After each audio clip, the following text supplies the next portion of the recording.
Բոլորդ գիտեք Հայաստանում ինչ է կատարվում, բոլորդ գիտեք այն աբսուրդը, որ գեներացրել է գործող իշխանությունը և որից կախվել են իբր թե ընդդիմադիր հռչակած անձինք։ Բերեք ավելի կոնկրետ,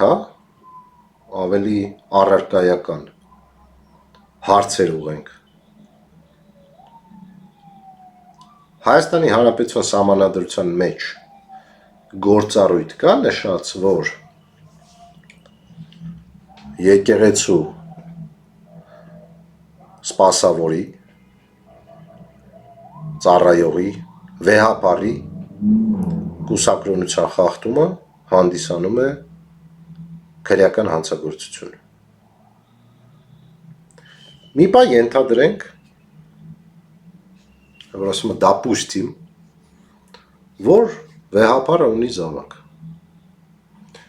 Ինձ, ձեզ, մյուսներին, առավել ևս վարչապետի աթոռին նստած անձին, դա ինչ։ Ունի կամ չունի, դա ինչ։ Բարոյականության մասին ենք խոսում, բարոյականությունն է հուզում վարչապետի աթոռին նստածին, ուրեմն այդ դեպքում հետևյալ կերպ անդրադառնամ։ Բարոյականությունից պետք է խոսի անձ, որը բարոյական օրենքներից զուրկ չէ։ Եթե ես չեմ սխալվում, Նիկոլ Փաշինյանը Արմեն Սարգսյան նախագահի խնդրահարույց թղթի հետ կապված գնաց մութսենյակ և հետ եկավ, ասեց ես տեսել եմ ամեն ինչ նորմալ է։ Հետո 2022 թվին քրեական գործ հետքի հետաքննություն, որ ամեն ինչ հեչ նորմալ չէ։ Սա բարոյականություն է, թե անբարոյականություն է։ Մի ողջ ժողովրդի խաբել, որ իր երկրի սահմանադրական կարգը չի տապալվել։ Սա կոնկրետ հարց է, սա արդեն սահմանադրության մեջ գրված հարց է։ Նախ սկսենք նրանից, որ վարչապետի լիազորությունների մեջ չի մտնում, թե քրեական, այսինքն իրավական խախտումները բացահայտելը, թե բարոյական խախտումների հետևից գնալը։ Այլ հարց է, որ վարչապետի աթոռին նստածը պետք է իր բարոյական օրինակով ցույց տա ազգին ճանապարհ, բայց արդյոք բարոյականություն է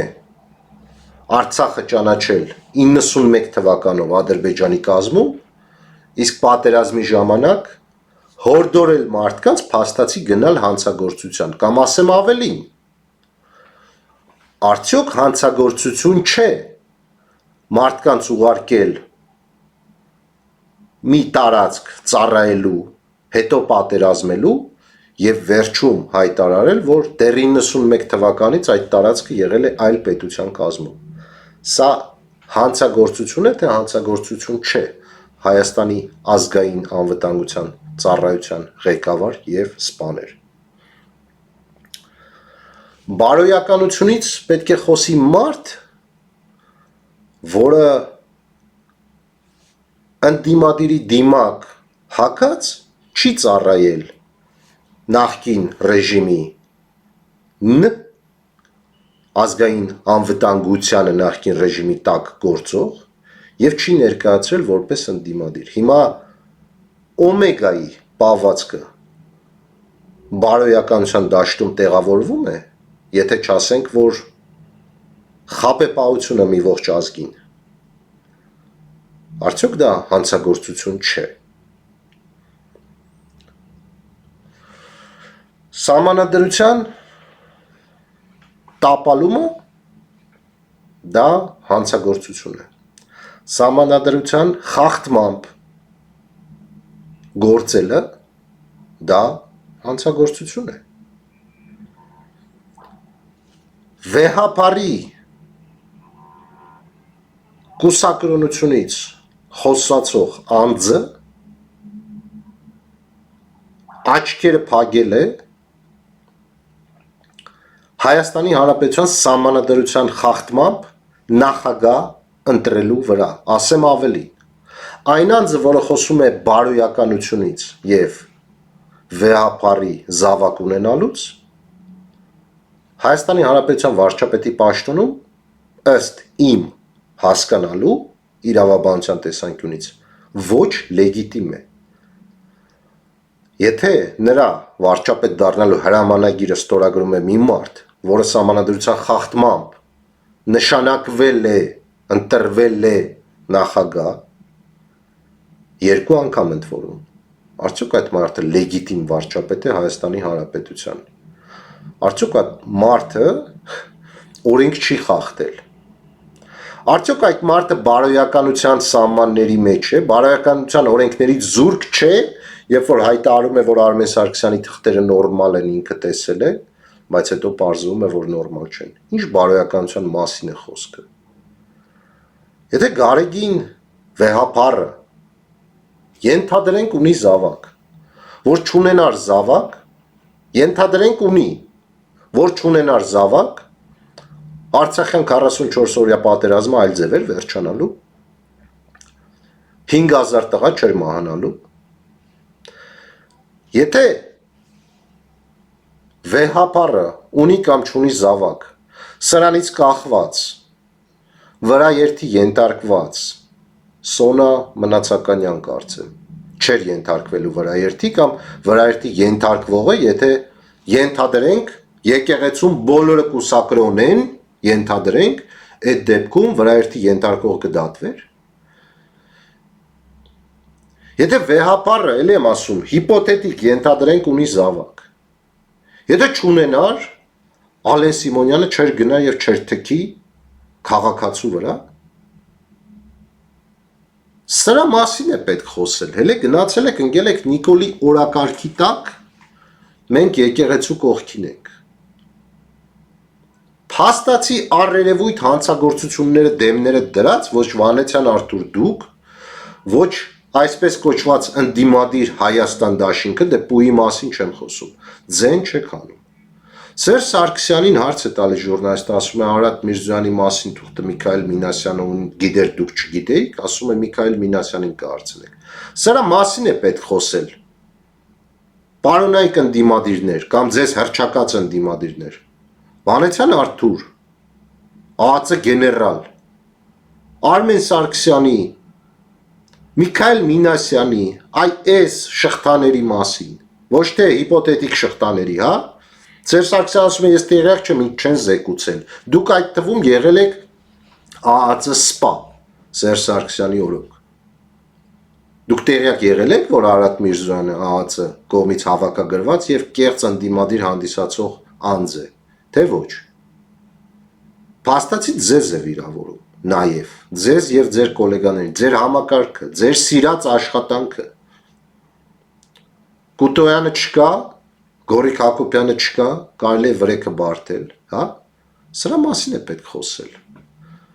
Այսօր փոխանակ բոլորդ կանգնեք, ասեք մենք վեհապարի կողքին ենք, կարող եք բոլորդ կանգնել ասել ԱԱԾ-ն եւ դատախազությունը ինչի չի ձերբակալում այն մարդկանց, ովքեր սահմանադրության խախտմամբ ընտրել են նախագահ, ընտրել են տվել եւ այնուհետ իմանալով դրա մասին ստանձնել են պաշտոն, որի համար ստորագրել է այդ նախագահը։ Ոչ լեգիտիմ վարչապետին, ինչի հարցեր չի առաջադրվում դատախազությունում եւ ԱԱԾ-ում։ Սրա մասին է պետք խոսալ։ Ընկել եք վեհապարի զավակ ունենալ չունենալուց,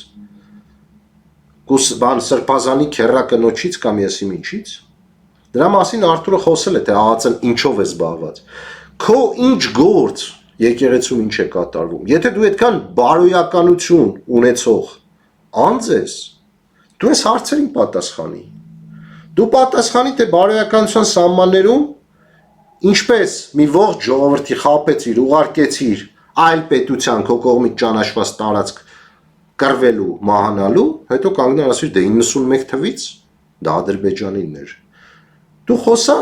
նրա մասին, թե ինչպես Սերժ Սարգսյանի օրոք քո շրջապատի անձինք ծառայել են ռեժիմի ԱԱՑ-ին, եղել են գործակալներ, բայց ժողովրդին խաբել են, որ իրենք ընդդիմադիր են։ Դու խոսա նրա մասին, թե բարոյականության սահմանների եւ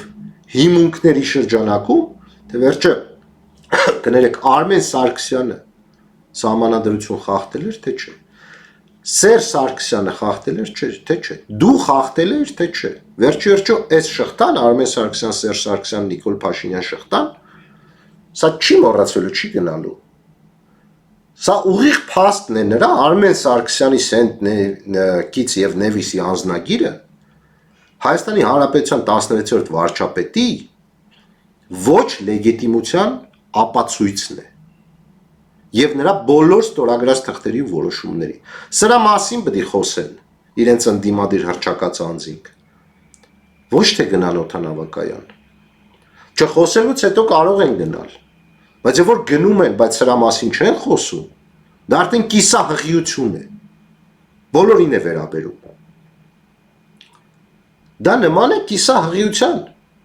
Ոնց որ մարդ ասի, ես մի քիչ հղի եմ, ես մի քիչ ընդդիմադիր եմ, ես կգնամ վեհապարին կդիմավորեմ, բայց ես չեմ խոսի այն մասին բարոյականության եւ օրենսդրության ու իրավականության տեսանկյունից, որ վարչապետը հրամանագիրը ստորագրվել է նրա վարչապետ դառնալ ոչ լեգիտիմ նախագահի կողմից։ Կամ ես չեմ խոսի նրա մասին, որ նախագահի փեսան գիտի, որ ներկայիս իշխանության անձինք գոնե մեկը եղել է ԱԱՑ գործական, իսկ նախագահը չգիտի։ Շատ կներեք, վերջում էլ ասում է բան, բոնուս հարց երրորդ նախագահին։ Այդ ձեզ որ չեն զեկուցել, բա դուք էլ ինչ նախագահ, էլ ինչ վես քաղաքականության մեջ, էլ ինչ ուժ, էլ ինչ քաղաքականություն։ Եթե դուք այդքան չկայիք, որ ձեր գլխից թռել են ու չեն զեկուցել, որ գործակալներ են եղել, էլ ինչի մասին է խոսք, էլ դուք ինչ գործ ունեք բավարար քաղաքականության մեջ։ Սա էլ ձեզ բոնուս հարց։ Գնացեք ու մտածեք ընդդիմադիր լինելը որն է կամ ճշմարտության մասին խոսելը որն է։ Կիսա ճշմարտություններով ապրած երկրով եկե հասել ենք այս վիճակին։ Մի քիչ էլ կիսա ճշմարտություններ եւ էս էլ չենք ունենա։ Իսկ միգուցե ավելի լավը չունենանք, եթե sense պետք է ունենանք։ Այս էլ հռետորական հարց։ Շարունակեք ձևացնել, թե պայքարում եք։